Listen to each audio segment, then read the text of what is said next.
everyone, my name is Laura Downey. I work in the Nutrition Education Department here at Foodlink, and today we're going to be making a nice fall recipe, autumn squash soup with ginger. So our soup today is a great recipe to use as kind of a template when you're making winter and fall type soups.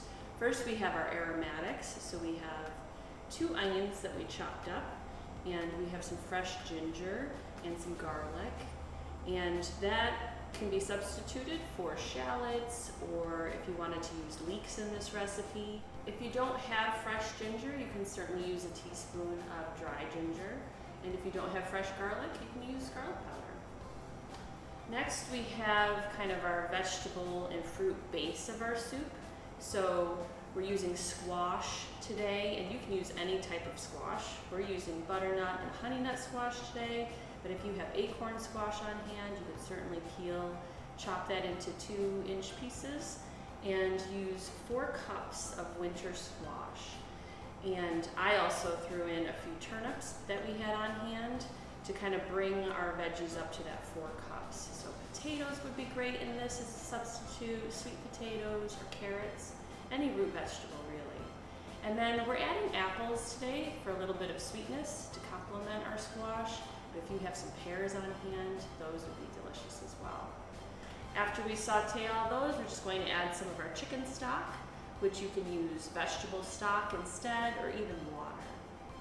So to get our soup started, we're going to add 2 teaspoons of vegetable oil to your soup pan, and our onion.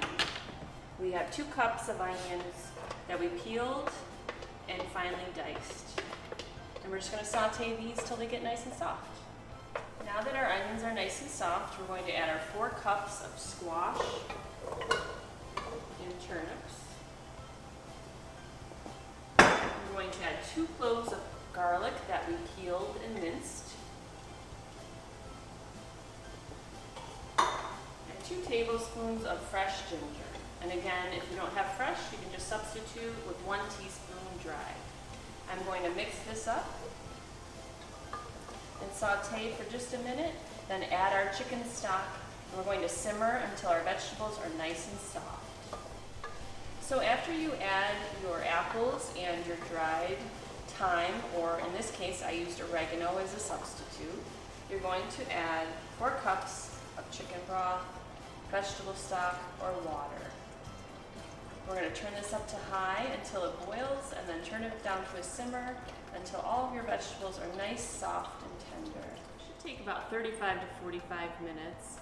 And this recipe actually instructs you to blend the recipe to nice puree, but that's just an option. You can also either use a masher to mash the soup to your desired consistency, or just eat it as is. It's delicious either way.